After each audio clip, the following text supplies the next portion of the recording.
கிறிஸ்துவுக்குள் அருமையான சகோதரிகள் சிறு பிள்ளைகள் யாவருக்கும் உதிர்த்தெழுந்த ஆண்டவராக இயேசு கிறிஸ்து நாமத்தினால் இந்த அருமையான கர்த்தர் நாளிலே வாழ்த்துக்களை சொல்லிக் கொள்வதில் மிக்க மகிழ்ச்சி அடைகிறேன். எனக்கு அறிவாக இந்த அருமையான கர்த்தர் நாளிலே நாம் யாவருமாக ஒன்று கூடி பரலோகத்தின் தேவனை ஆவியோடும் உண்மையோடும் தொழுதும் சாக்கியத்தை பெற்றமைக்காக நாம் பரலோகத்தின் தேவனுக்கு நாம் நன்றி சொல்வோம். அன்பார்ந்தே கடந்த வாரத்திலே நாம் தியானித்த வேத வசனங்கள் தேவனை குறித்தே, உண்மையான தேவன் யார் என்பதை குறித்து நாம் கடந்த வாரத்திலே பார்த்தோம். உதாரணமாக அதற்கு ஆதாரமாக எலியா மூலமாக பாகாலா அல்லது தேவனா என்பதை குறித்து கர்மேல் மலை நடந்த போட்டி மூலமாக தேவன் தான் மெய்யான தேவன் என்பதை நாம் கடந்த வாரத்திலே பார்த்தோம். இன்றைக்கும் கூட அந்த தேவனை குறித்த உண்மைகளை நாம் இன்றைக்கு நாம் என்ன சில ஆராய்ந்து பார்க்கலாம். எனக்கு அந்த உலகத்தில் இருக்கிறதான மக்கள் தேவனை அறியாமல், யாரென்று தெரியாமல் இந்த உலகத்திலே அநேக தேவர்களை என்ன செய்கிறார்கள், வணங்கி கொண்டு வருவதை பார்க்கிறோம். ஆனால் தேவன் யார் என்று அறியாத மக்களுக்கு தேவனை பற்றி பரிசுத்த பவுல் மிக தெளிவாக போதிப்பதை நாம் இந்த நாளில் ஆராய்ந்து பார்க்கலாம். அத்தனை எனும் பட்டணத்துக்கு சென்று அங்குள்ள மக்களுக்கு தேவனை குறித்து பவுல் போதிக்கிற இந்த காட்சியை நாம் செய்யலாம், ஆராய்ந்து பார்க்கலாம். அத்தனை பட்டணத்தை குறித்து நாம் வாசிக்கும் பொழுது பாருங்கள், அப்போஸ்தலர் 17ஆம் அதிகாரம் 16ஆம் வசனத்தை வாசிக்கலாம். அத்தனை பட்டணத்தில் பவுல் அவர்களுக்காக காத்து கொண்டிருக்கையில் அந்த பட்டணம் விக்கிரங்களால் நிறைந்திருக்கிறதை கண்டு தன் ஆவியில் மிகுந்த வைராக்கியமடைந்து, அந்த பட்டணத்திலே அநேக ஜனங்கள் இருக்கிறார்கள். ஆனால் யாவரும் விக்கிரகங்களை நம்பிக்கொண்டு விக்கிர வழிபாடு செய்து கொண்டிருக்கிற மக்களாக பார்த்து பவுலுடைய ஆத்மா மிகவும் வேதனைப்பட்டதான். ஆக வைராக்கியம் கொண்டு என்ன செய்கிறார், அங்கே சென்று ஜெப ஆலயத்தில் யூதரோடும் பக்தியுள்ளவர்களோடும் சந்தை வெளியில் எதிர்ப்பற்றவர்களோடும் தினந்தோறும் சம்பாசனை பண்ணினான். தினந்தோறும் ஜெப ஆலயத்தில் கூடி வருகிற மக்களை பார்த்து, பக்தியுள்ள மக்களை பார்த்து என்ன செய்கிறார், தேவனை பற்றிய உண்மையை அவளோடு கலந்து சம்பாசனை பண்ணுகிறார், கலந்து பேசுகிறார். அந்த அத்தனை பட்டணத்திலே பாருங்கள், அப்பொழுது எப்பிக்கூரரும் ஸ்தோயிக்கருமான ஞானிகள் சிலர் அவர்களுடைய வாக்குவாதம் பண்ணினார்கள். சிலர் இந்த வாயாடி என்ன பேசப் போகிறான் என்றார்கள். சிலர் இவன் அந்நிய தேவை அறிவிக்கிறவனாக காண்கிறது என்றார்கள். அவன் இயேசுவையும் உயிர்த்தெழுதலையும் அவர்களுக்கு பிரசங்கித்தபடினாலே அப்படி சொன்னார்களாம். அங்கு ஒரு சில ஞானிகள் இருக்கிறார்கள். அதாவது எப்பிக்கூப்பர், அடுத்ததாக ஸ்தோயிக்கருமான ஞானிகள் இருந்தார்கள். பவுல் பேசுவதை பார்த்து, பவுல் சம்பாஷணை செய்வதை பார்த்து, இவன் ஒரு வாயாடி என்றும் இவன் அந்நிய தேவதை குறித்து என்று சொல்கிறான் என்றும் அநேகர் பவுலின் மேல் குற்றம் சாட்டுகிறார்கள். ஆனால் பவுல் இயேசு கிறிஸ்துவை குறித்தும் அவர் உயிர்த்தெழுதலை குறித்தும் பிரசங்கித்தனால் இப்படி அந்த ஜனங்கள் சொல்லுவதை பவுல் அங்கு பார்க்கின்றார். அது மட்டுமல்ல பாருங்கள், அவர்கள் அவனை மார்ச் மேடைக்கு அழைத்து கொண்டு போய், நீ சொல்லுகிற புதிதான உபதேசம் என்னதென்று நாங்கள் அறியலாமா? நூதனமான காரியங்களை எங்கள் காதுகள் கேட்க பண்ணுகிறாய், அவைகளில் கருத்து இன்னதென்று அறிய மனதாயிருக்கிறோம் என்றார். பாருங்கள், ஒரு அருமையான வாய்ப்பை பவுலுக்கு தருகிறார்கள். நீ இப்படி நூதனமான வார்த்தைகளை பேசுகிறாய், இப்படி உபதேசம் செய்கிறாயே, இது என்ன என்று எங்களுக்கு தெரிய வேண்டும் என்று சொல்லி மாசி மேடையை காட்டி, மாசி மேடையிலே பவுல் நின்று எல்லா ஜனங்களுக்கும் தேவனை பற்றி உண்மையை சொல்லுவதற்கு ஒரு அருமையான வாய்ப்பு பவுலுக்கு கிடைத்தது. ஆக மாசி மேடை நின்று தேவனை பற்றி உண்மையை எங்கே நினைக்கிறார், அங்கு போதிக்கிறார். பாருங்கள், எனக்கு அன்பார்ந்தே நீங்களும் நானும் தேவன் யார் என்பதை தெல்ல தெளிவாக அறிந்து அதை மக்களுக்கு போதிப்பதை நாம் மறந்துவிடக்கூடாது. இன்றைக்கு கூடியிருக்க நோக்கம் அதுதான். ஒவ்வொரு வாரமும் வந்து அப்போஸ்தலர் உபதேசத்திலும் ஜெபம் பண்ணுதலிலும் கத்திரிப்பந்தில் பங்கு பெறுவதிலும் நாம் கலந்து கொண்டிருந்தால் மாத்திரம் போதாது, நாம் கேட்கின்ற இந்த சத்தியங்களை மற்றவர்களுக்கு சொல்லுவதற்கு எப்பொழுதுமே ஆயத்தமாக இருக்க வேண்டும். இன்றைக்கு மார்ச் மேடையிலே பவுல் இந்த அத்தனை பட்டணத்தாருக்கு தேவனை குறித்து சொல்கிற அந்த உண்மையை நம்ம என்ன செய்யலாம், இப்படி ஆராய்ந்து பார்க்கலாம். பவுல் சொல்லும்போது பாருங்கள், அந்த அத்தனை பட்டணத்தில் எல்லாரும் அங்கே தங்குகிற அந்நியரும் நவமான காரியங்களை சொல்லுகிறதிலும் கேட்கிறதிலுமே ஒழிய வேறொன்றிலும் பொழுதுபோக்குறதில்லை. அப்பொழுது பவுல் மார்சிமரின் நடுவில் நின்று, அத்தனரே, எந்த விஷயத்திலும் நீங்கள் மிகுந்த தேவ பக்தியுடன் என்று காண்கிறேன். அங்குள்ள மக்கள் அவமான காரியங்களை பேசுவதும் நூதனமான வார்த்தையில் பேசுமாக என்பதை பார்த்து அந்த அத்தனை பட்டணத்தாரை பார்த்து அவர் பாராட்டுகிறார். நீங்கள் எல்லாரும் மிகுந்த தேவ பக்திகளாக இருப்பதை நான் காண்கிறேன். இன்றைக்கு உலகில் ஜீவிக்க அநேகர் தங்களுடைய ஆத்மாவை குறித்து தங்களுடைய ஜீவனை குறித்து கவலைப்பட்ட மக்களாகத்தான் இருக்கிறார்கள். எப்படியாவது மரித்தால் சொர்க்கத்துக்கு போக வேண்டும். அநேகருடைய இல்லத்திலே அந்த பயம் இருக்கத்தான் செய்கிறது. அதே போலதான் அந்த அத்தனை பட்டண மக்களும் அந்த மக்களுடைய வழிபாட்டை குறித்து பவுல் அறிந்து அந்த மக்களை பாராட்டுகிறார். உங்கள் தேவ பக்தியை குறித்து நான் சந்தோஷப்படுகிறேன். இவ்வளவு ஒரு வைராக்கியமாக அந்த மக்களை பின்னி பாராட்டுகிறார். அவர்கள் குற்றம் சொல்லாமல் அவர் உற்சாகப்படுத்துகிறார். உற்சாகப்படுத்தி தேவனை பற்றி உண்மையை அங்கு சொல்ல போகிற பாருங்கள்.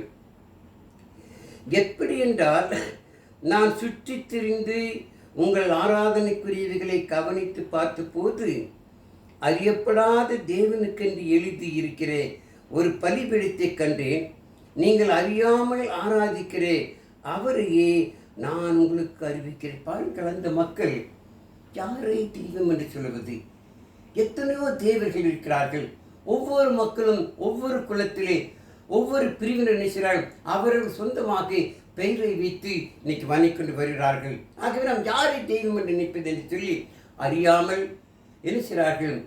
தேவனை அறியப்படாத தேவன் என்று சொல்லி, தேவன் யார் என்று தெரியாது என்று அறிந்து அறியப்படாத தேவன் என்று சொல்லி அங்கு ஒரு பலிபீடத்தை கட்டி அங்கு ஆராதிப்பதை பவுல் பார்த்து அவர்களை பாராட்டுகிறார். நீங்கள் எந்த தேவனை அறியாத தேவன் என்று சொல்கிறீர்களோ அந்த தேவனை உங்களுக்கு அறிவிக்கிறேன் என்று சொல்லி பவுல் அந்த ஜனங்களுக்கு தேவனை பற்றிய உண்மையை சொல்ல ஆரம்பிக்கிறார். பாருங்கள், உண்மையை சொல்கிறார்.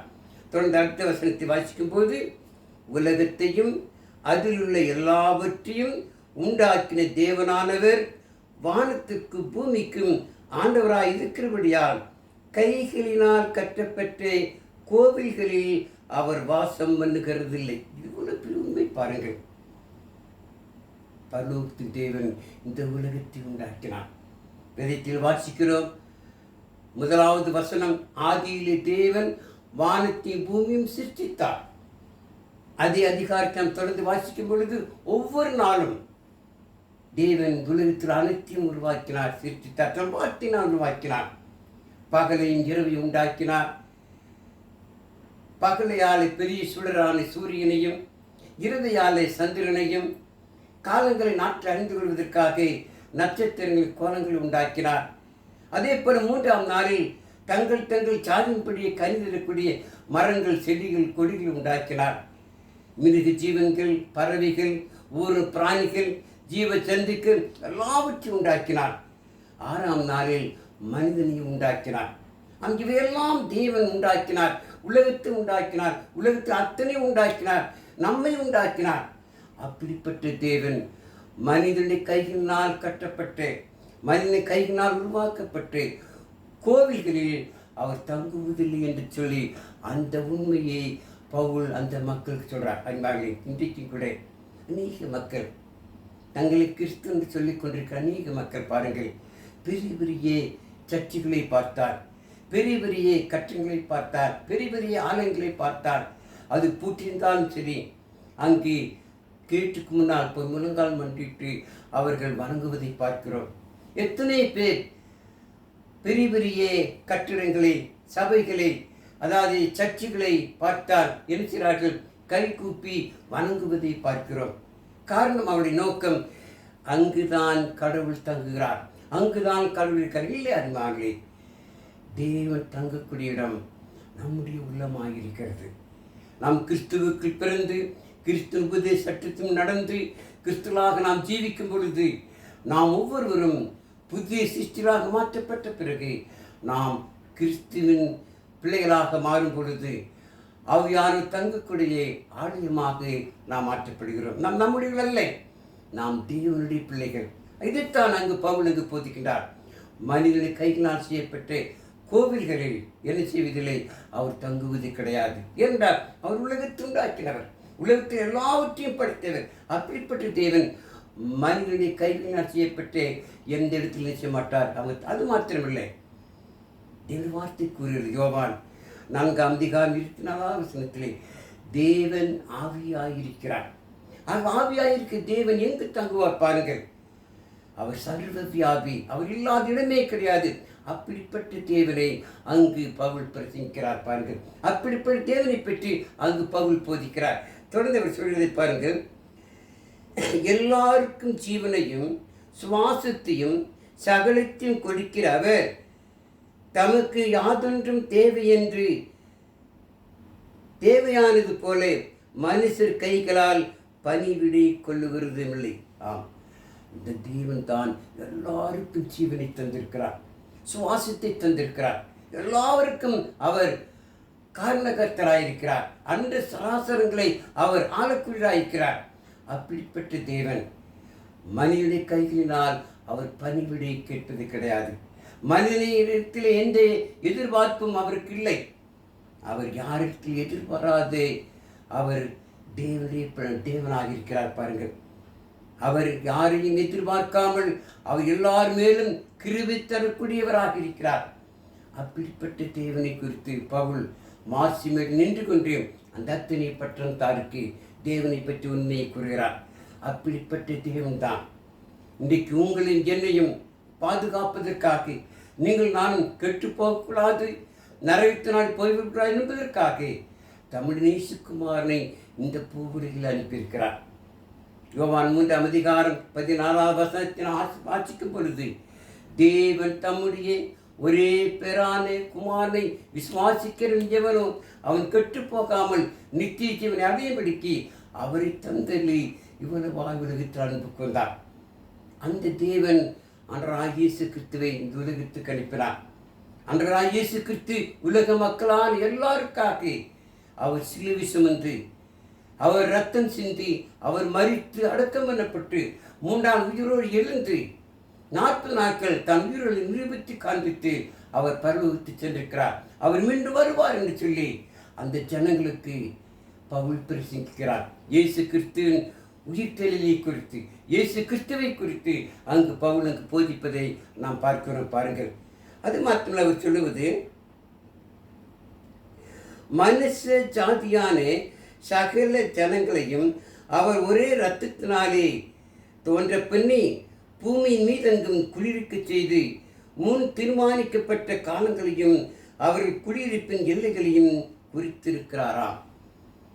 தேவன் இந்த உலகத்தில் அத்தனை பேரையும் தேவன் உருவாக்கினார். அதற்கு அடையாளமாக ஒரே இரத்தத்தினார். ஆமரிமாக தேவன் மிருகங்களை பறவைகள் உண்டாக்கின தேவன் மனிதன் உண்டாக்கும் பொழுது மனுஷ ஜாதியை ஒரே இரத்தத்தினாலே உருவாக்கியிருக்கிறார். அந்த மனிதர்களாகி நமக்கு ஆத்மாவை தந்திருக்கிறார் பாருங்கள், ஜீவனை கொடுத்திருக்கிறார். அப்படிப்பட்ட தேவனுக்கு நீங்கள் நான் கீழ்ப்படிய வேண்டும், அப்படிப்பட்ட தேவனுக்கு நீங்கள் நான் பயப்பட வேண்டும் என்பதை பவுல் அந்த அத்தனை பட்டத்தாருக்கு போதிக்கிறார் பாருங்கள். அதே மாதிரி பவுல் சொல்வது, கர்த்தராகிய தம்மை அவர்கள் தடவியாகிலும் கண்டுபிடிக்கத்தக்கதாக தம்மை தேடும்படிக்கு அப்படி செய்தார். அவர் நம்மில் ஒருவருக்கும் தூரமானவர் அல்லவே. அவர் தூரமானவர் அல்ல, அவர் சர்வ வியாபி, அவர் எங்கு வியாபித்திருக்கிறார். அப்படிப்பட்ட தேவனை நாம் தேட வேண்டிய அவசியம் இல்லை. அவர் அப்படிப்பட்ட நம்மோடு குடியிருக்கிறார், நம்முது அன்பு செலுத்துகிறார், தமிழ்குமாரனை நமக்காக கொடுத்திருக்கிறார். அது மாத்திர பவுல் சொல்வது, ஏனெனில் அவருக்கு நாம் பிழைக்கிறோம், அசைகிறோம், இருக்கிறோம். அப்படியே உங்கள் புலவர்களிலும் சிலர் நாம் அவருடைய சந்ததியார் என்று சொல்லியிருக்கிறான். பாருங்கள், இது ஒரு பெரிய சாட்சி. இந்த அத்தனை பட்டணத்தார்கள் ஆச்சரியமாக கேட்கிறார்கள். உங்கள் புலவர்கள் உங்களோடு வாழ்ந்து புலவர்கள் சொல்லியிருக்கிறார்கள், நம்ம எல்லாரும் தேவன் சந்தாமரிமானே. தேவன் முதலாக ஆதாம் ஏவாளை உருவாக்கினார். அந்த ஆதாம் ஏவாள் மூலமாக பிறந்தவர்கள் தான் நோவா காலத்திலே ஜல்லை பிரித்து அழிக்கப்பட்ட மக்கள். அந்த நோவாவின் சந்ததி தான் இன்றைக்கு இருக்கிற உலகத்துக்கு நாம் எல்லாரும். ஆக நம்ம எல்லாரும் தேவனுடைய பிள்ளைகள், தேவன் சந்ததி. நாம் தேவன் சந்ததி என்று இங்கு வாழ்ந்த புலவர்கள் சொல்லியிருக்கிறார்களே, அதையே நீங்கள் நம்பக்கூடாது, அதையே நீங்கள் ஏற்றுக்கொள்ளக்கூடாது. அப்படி இருக்கும் பொழுது நாம் தேவனுடைய சந்ததியாக இருக்க மனுஷனுடைய சித்திர வேலையினாலும் யுக்தியினாலும் உருவாக்கின பொன் வெள்ளி கல் இவைகளுக்கு தெய்வம் ஒப்பாயிருக்கும் என்று நாம் நினைக்கலாகாத அமரிமார்களே. தேவன் சகலித்து உண்டாக்கின தேவன். நாம் தேவன் சந்ததியாக இருக்கும் பொழுது அப்படிப்பட்ட தேவனை கல்லுக்கொப்பாக, மரத்துக்கொப்பாக, பறவைகளுக்கு மிருகங்களுக்கொப்பாக நான் நினைக்கலாமா? அப்படி நினைக்கக்கூடாது என்று சொல்லி பவுல் அங்கு மாசி மேடையில் கூறுகிறார். இதை குறித்து நாம் ரோம சபைக்கு பொழுது பவுல் கூறார். பாருங்கள், ரோமன் 1ஆம் அதிகாரத்தினை திருப்பவும் பாருங்கள். ரோமன் 1ஆம் அதிகாரம் 19 வாசிக்கலாம் பாருங்கள். தேவனை குறித்து அறியப்படுவது அவர்களுக்குள்ளே வெளிப்பட்டிருக்கிறது, தேவனே அதை அவர்களுக்கு வெளிப்படுத்தியிருக்கிறார். எப்படி என்றால், காணப்படாதவர்களாகிய அவருடைய நித்திய வல்லமை தேவத்துவம் என்பவைகள் உண்டாக்கப்பட்டிருக்கிறனாலே உலகம் உண்டானது முதற்கொண்டு தெளிவாய் காணப்படும். ஆதலால் அவர்கள் போக்கு சொல்ல இடமில்லையாம். தேவன் உலகத்தை உண்டாக்கினார் என்பதை எல்லா மக்களுக்கும் தெரியும், எல்லா மக்களும் அறிவார்கள். காலையிலே நாம் கிழக்கே பார்த்தால் சூரியன் உதித்து வருவதை பார்க்கிறோம். அந்த சூரியன் யார் உண்டாக்குனது? பரலோகத்தின் தேவன் 4ஆம் நாளில் பகலை ஆளுவதற்கு ஒரு பெரிய சுடரை உண்டாக்கினார். அதுதான் சூரியன். அதே போல நிலவை படைத்தார், அதே போல நட்சத்திரங்களை படைத்தார், கோலங்களை படைத்தார். இவைகளெல்லாம் தேவன் உண்டாக்க அந்த சூரியன் பார்த்து சொல்கிறது, என்னை தேவன் படைத்தார் என்று சொல்லி. ஆக அப்படிப்பட்ட அந்த உண்மையை நாம் மறைக்க முடியுமா? அந்த உண்மையை நாம் ஏமாற்ற முடியுமா? அது தேவன் ஒருவர் இருக்கிறார், அவர்தான் இந்த உலகத்தை உண்டாக்கினவர். அவைகள் சொல்லுகிறது தேவன் இருக்கிறார் என்று சொல்லி. ஆகவே மனிதர்களாகி நாம் போக்கு சொல்லி இடமே இல்லை. நிச்சயமாக தேவனை விசுவாசிக்க வேண்டும், தேவன் நம்ப வேண்டும். அதைத்தான் மாசி மேடையிலே பவுல் அந்த அத்தனை பட்டணத்தாருக்கு போதிக்கிறார். அதனாலே இதைத்தான் நீங்களும் நான் அறிந்திருக்கிறோம், இதை மற்றவர்களுக்கு சொல்ல வேண்டும். தேவன் இல்லை என்று யார் சொல்வார்? சங்கீத 14ஆம் அதிகாரத்தில் முதல் வசனத்தை வாசிக்கும் பொழுது தேவன் இல்லை என்று மதிகேடன் சொல்லுவான், அறிவில்லாதவன், புத்தி இல்லாதவன் சொல்லுவான். தேவன் இருக்கிறாக இருக்கிறார். 19ஆம் அதிகாரம் முதல் வசனத்தை வாசிக்கும் பொழுது வானத்தீபம் உண்டாக்கின தேவன் என்று சொல்லி விதத்திலே ஆமரிமாவே தேவன் உலகத்தை உண்டாக்கினார். அப்படி உண்டாக்கின தேவன் என்ன செய்கிறார் பாருங்கள். அவர்கள் தேவனை அறிந்தும் அவரை தேவன் என்று மகிமைப்படுத்தாமலும் ஸ்தோத்திரியாமலும் இருந்து தங்கள் சிந்தனைகளினாலே வீணரானார்கள். உணர்வில்லாத அவருடைய இருதயம் இருளடைந்தது. அவர்கள் தங்களை ஞானிகள் என்று சொல்லியும் வைத்தியக்காரராகி அறிவில்லாத தேவனுடைய மகிமையை அறிவுள்ள மனுஷர்கள், பறவைகள், மிருகங்கள், ஊரும் பிராணிகள் ஆகியவைகளுடைய ரூபங்களுக்கு ஒப்பாக மாற்றினார்களாம். அறிவில்லாத தேவனுடைய மகிமையை, அறிவில்லாத தேவனுடைய மகிமையை அறிவுள்ள மனிதர்கள் சாதாரண பறவைகளுக்கும் மிருகங்களுக்கும் ஊரு பிராணிகளுக்கும் ஒப்பாக மாற்றினார். காரணம், அவர் உணர்வில்லாத காரணத்தினார். அவர்கள் தங்களை ஞானி என்று நினைத்து கொண்டு இப்படி தவறான கருத்துக்களை மக்கள் மத்தியில் நினைத்து இன்றைக்கு அதே நிலைமைதான் அநேக நிச்சயர்கள் செய்து கொண்டு வருகிறார்கள். தேவன் ஜீவனுள்ள தேவனாயிருக்கிறார், நம்மை கவனிக்கிறார், நம்மை பார்த்து கொண்டிருக்கிறார். ஆகவேதான் மாசி மேடையிலே பவுல் அந்த அத்தனை பட்டணத்தாருக்கு இப்படியாக கூறுகிறார், நம்ம அப்படி செய்யக்கூடாது. அப்படி செய்கின்ற மக்களை என்ன செய்வார் என்று சொல்லி ரோம சபைக்கு பவுல் பாருங்கள். இது நிமித்தம் அவர்கள் தங்கள் இருதயத்தில் உள்ள இச்சைகளினாலே ஒருவர் தங்கள் சரீரங்களை அவமானப்படுத்தத்தக்கதாக தேவன் அவர்களை அசுத்தத்திற்கு ஒப்பு கொடுத்தாராம். இப்படிப்பட்ட மக்களை தேவனை அறிந்தும் தேவனை தெரிந்தும் அவர் நான் என்று எண்ணிக்கொண்டு நினைக்கிறார்கள். தேவனுடைய மகிமையை அவர்கள் நம்பாமல் விசுவாசிக்காமல் அழிவில்லாத தேவனை அழிவுள்ள மனிதர்கள் பறவைகள் மிருகங்கள் கோப்பாக மாற்றும் பொழுது அவர்களை தேவன் செய்தார் அசுத்தத்துக்கு ஒப்பு கொடுத்துகிறார். ஆமரிமாவே இதை மாசிமரிலே பவுல் அங்கு பிரசங்கிக்கின்றார். அப்படிப்பட்ட தேவனை நீங்கள் நான் விசுவாசிக்க வேண்டும், நம்ப வேண்டும் என்று சொல்லி அந்த ஜனங்களுக்கு போதிப்பதோடு மாத்திரமில்லை, அவர் சொல்லும் பொழுது பாருங்கள்,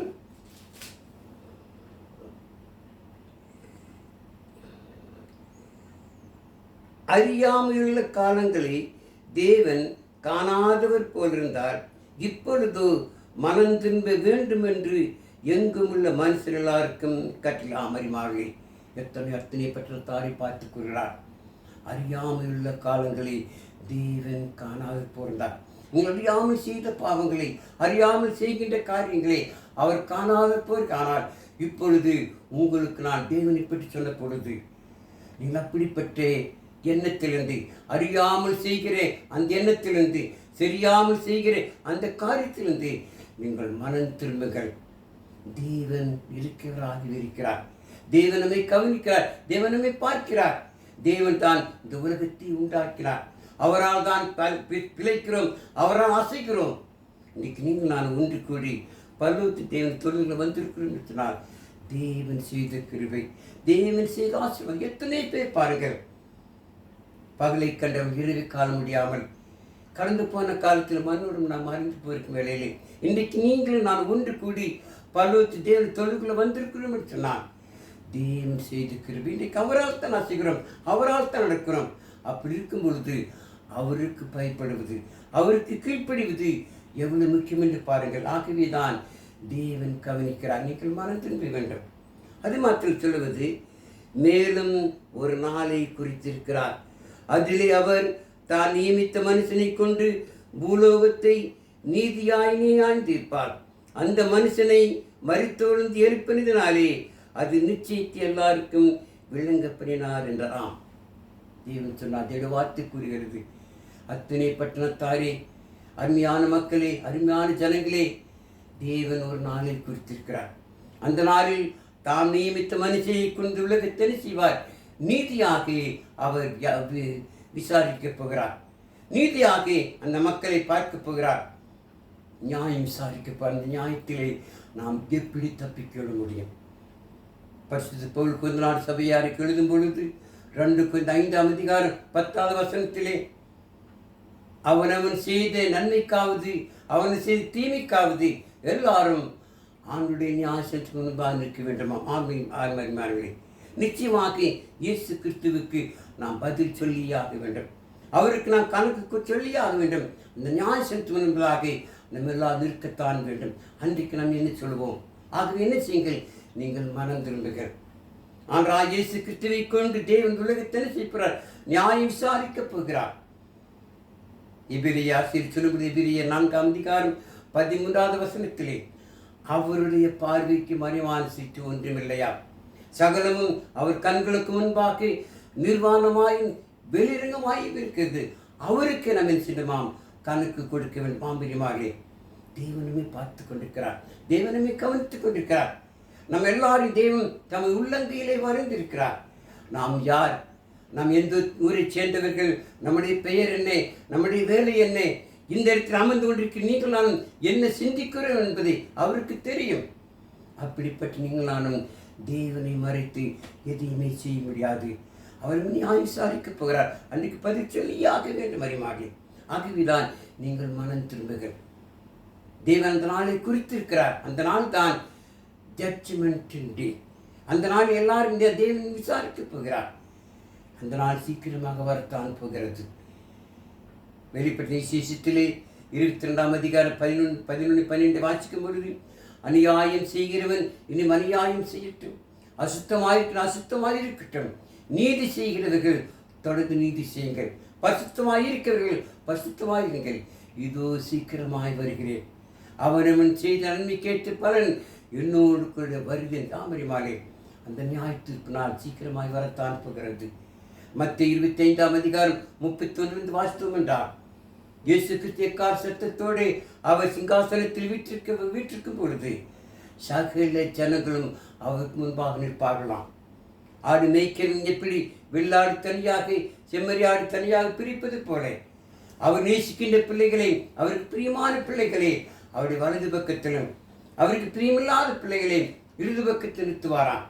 அப்பொழுது வலது பக்கத்தில் இருப்பதை பார்த்து ஆண்டவர் சொல்வாராம், வாருங்கள் வாருங்கள், என் பிதாவால் ஆசிரிக்கப்பட்டவர்களே, உங்களுக்காக ஏற்படுத்தப்பட்டு அந்த நித்திய ராஜ்யத்தை சுதந்திரித்துக் கொள்ளுங்கள். ஆமரிமார்களே, அந்த நித்திய ராஜ்யம்தான் பரலோக பாக்கியம். அங்கு அழுகை இல்லை, அங்கு கவலை இல்லை, அங்கு கண்ணீர் இல்லை, அங்கு துக்கம் இல்லை, துயரம் இல்லை. நீண்ட காலமாக நீடித்த நாட்களாக நாம் அங்கு சந்தோஷமாக இருக்க முடியும். அதுதான் நித்திய ராஜ்யம், அதுதான் பரலோக வாழ்க்கை. அங்கு நீங்கள் போங்கள் என்றால், நான் பசியாய்ந்தேன், எனக்கு நீங்கள் போஜனம் கொடுத்தீர்கள். நான் தாகமாய்ந்தேன், என் தாகத்தை தீர்த்தீர்கள். நான் வஸ்திரம் இல்லாதிருந்தேன், எனக்கு வஸ்திரம் கொடுத்தீர்கள். நான் வியாதியாய்ந்தேன், நீங்கள் இருந்து விசாரித்தீர்கள் சொல்வாரா? அப்பொழுது ஜனங்கள் பார்த்து கேட்பார்களாம், ஆண்டவரே, நீர் எப்பொழுது பசியாயிருந்தேன், நாங்கள் வந்து போஜனம் கொடுத்தோம். நீர் எப்பொழுது தாகமாயிருந்தேன், நாங்கள் வந்து உங்களுக்கு தாகத்தை தீர்த்தோம். அப்போ ஆண்டவர் சொல்வாராம், இந்த சிறிய ஒருவருக்கு நீங்கள் எதை செய்தீர்களோ அதையே எனக்கு செய்தீர்கள். இதை பழங்காலம் ஒரு ஔவையா பாட்டி, அதாவது வயதான பாட்டி ஔவையா சொன்னாராம். அதாவது, சாதி இரண்டொழிய வேறில்லை சாற்றுங்கால் நீடு வலுவா நெருமுறையில் இட்டார் பெரியோர் இடாதார் இழிவத்தோர் என்று சொல்லி பட்டாங்கு உள்ளபடி சொல்ல உண்மைதானே. இட்டார் பெரியோர், அதாவது கொடுக்கின்றவர்கள், ஏழைகளுக்கு உதவி செய்கின்றவர்கள், அவர்கள் பெரியவர்கள், பெரிய ஜாதி. கொடுக்காதவர்கள் கீழ் ஜாதி, தாழ்ந்த ஜாதி. அதுதான் மாறு. அந்த கொடுக்காத மக்கள் தான் இடது பக்கத்தில் இருப்பவர்கள். அந்த இடது பக்கத்தில் இருப்பவர்களை பார்த்து அவர் கோபத்தோடு சபிக்கப்பட்டவர்களே, உங்களுக்காகவும் உங்கள் பிசாசுக்கு ஏற்படுத்தப்பட்ட அந்த நித்திய அக்கினிகளை போய்விடுங்கள். அமரிமாறி இது ஞாயிற்றுக்கு நடக்கத்தான் போகிறது. ஆகவேதான் நீங்கள் நானும் கவனமாக இருக்க வேண்டும், ஜாக்கிரதையாக இருக்க வேண்டும். அத்தனை பட்டணத்தாரே, நீங்கள் மனம் திரும்புங்கள். அருமாலே, அந்த சத்தியத்தை கேட்டு அநேகர் நினைத்தார்கள், ஆச்சரியமாக பார்த்தார்கள், அநேகர் கேட்டார்கள். தொடர்ந்து வாசித்து பாருங்கள். மரித்தோரின் உயிர்த்தெழுதலை குறித்து அவர்கள் கேட்ட பொழுது சிலர் இகழ்ந்தார்கள், சிலர் நீ சொல்லுகிறதை இன்னொரு வேளை கேட்போம் என்றார்கள். இயேசு கிறிஸ்துவை குறித்து பிரசங்கித்தார். இயேசு கிறிஸ்துவை சிலுவையில் அறைந்தார்கள், அணி அடித்தார்கள், சவுக்கல் அடித்தார்கள். அவர் மரித்து அடக்கம் பண்ணப்பட்டார். ஆனால் தேவன் அவர் உயிரோடு எழுப்பினார். அவர் உயிரோடு எழுந்து 40 நாட்கள் உலகத்தை நிரூபித்து காண்பித்து அவர் பரலோகம் சென்றார், மீண்டும் வரப்போகிறார், நம்மை நியாயம் விசாரிக்கப் போகிறார். எல்லாரும் ஆச்சரியமாய் கேட்டார்கள், இன்னொரு வேளை கேட்கலாம் என்று கேட்டார்கள். அப்படி கேட்ட மக்கள் என்ன செய்கிறார்கள் பாருங்கள். இப்படி இருக்க பவுல் அவர்களை விட்டு போய்விட்டால் சிலர் அவனை பற்றி கொண்டு விசுவாசிகளானார். சிலர் அதை கேட்டவர்கள், அதை நம்பினவர்கள் விசுவாசிகளானார்கள், தேவனுடைய பிள்ளையாய் மாற்றப்பட்டார்கள். அது அவர்கள் விசேஷமான அவர்கள் மாசி மேடையின் நியாயாதிபதியில் ஒருவனாகிய தியோனிசி என்பவனும் தாமரி என்று பெயருள்ள ஒரு ஸ்திரீயும் இவருடைய வேறு சிலரும் இவர்கள் இப்படி அநீகரித்தார்கள். தேவனை சுவாசித்து தேவனை பிள்ளையாய் மாற்றப்பட்ட அமரிமானி பவுல் அங்கு பிரசங்கித்தார். மாசி மேல் நின்று தேவனை குறித்து சொன்னார். நீங்களும் கூட அருமானி, நாம் பெற்ற சந்தோஷம் இந்த வைசகமும் பெற வேண்டும். நாம் கிறிஸ்துவுக்கு ஜீவித்து போல அநேகர் கிறிஸ்துவுக்குள் வர வேண்டும். அந்த நோக்கத்தோடு நாமும் கூட என்ன செய்வோம், மற்றவர்களுக்கு ஆண்டவரை பற்றி, இயேசு கிறிஸ்துவை பற்றி சொல்லுவோம். நாம் பெற்ற அந்த நம்பிக்கை குறித்து மற்றவர்களுக்கு போதிப்போம். ஆத்துமாக்களை ஆதாயப்படுத்துவோம். அப்படி ஆத்துமாக்களை ஆதாயப்படுத்தி தேவன் பிரியமான காலத்தில் வாழும் பொழுது பரலோக தேவன் அதிகமாக நம்மை குறித்து சந்தோஷப்படுவார், அது மகிமைப்படுவார். ஆகவே இப்படிப்பட்ட காரியத்திலே நீங்கள் நானும் கவனமாயிருக்க வேண்டும். இந்த நாளிலே கூட மார்சி மேடையிலே பவுல் என்று பிரசங்கித்த அந்த பிரசங்கத்தை அந்த ஜனங்கள் கேட்டு மனமாறியது போல நாமும் கூட செய்யும் அநேக மக்களை மனமாற செய்ய வேண்டும். அப்படிப்பட்ட வாய்ப்பை தேவன் தந்திருக்கிறார். அறிமா, இந்த நாளிலே நாம் அனைவரும் கூடி இவ்வளவு நேரமாக வசனத்தை கேட்டவங்க அனைவரும் தேவன் ஆசிரிப்பார். இதை கேட்கின்ற அநேகரும் கூட என்ன செய்யுங்கள், மற்றவர்கள் கேட்கும்படியாக சப்ஸ்கிரைப் பண்ணுங்கள், லைக் பண்ணுங்கள். அப்படி செய்து அநேக ஆத்துமாக்களை நாம் ஆதாயப்படுத்தும், அநேக சத்தியத்துக்கு செவிசாய்க்கு உதவி செய்வோம், ஜெபம் செய்வோம். இரக்கம் நிறைந்த எங்கள் பரலோக பிதாவே, உன்னதத்தில் வாசம் செய்கிறவரே, மகிமை மாட்சிமை மிக்கவரே, தர்மையான வேளையிலே நாங்கள் உசிராக உண்டு கூடி உண்மை தொழுதுகிற வேளையிலே ஒரு சத்தியத்தை ஆராய்ந்து பார்க்க வாய்ப்பினை சொன்னதுக்காக தோற்றிக்கிறோம். கேட்டிருந்த வசனங்களை நாங்கள் மற்றவர்கள் சொல்லத்தக்க வாய்ப்பினை தாரும்.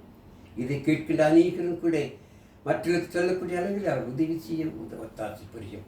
தொடர்ந்து காத்துக்கொள்ளும் எங்களுடைய பாவங்கள் தயவாக மன்னியும் பிதாவே. இவை அனைத்தையும் எங்கள் அருமையான ஆண்டவர் இயேசு கிறிஸ்துவின் விலையேறி பெற்றிருந்த நாமத்திலே கெஞ்சி மன்றாடுகிறோம் எங்கள் ஜீவ நல்ல பிதாவே. ஆமென்.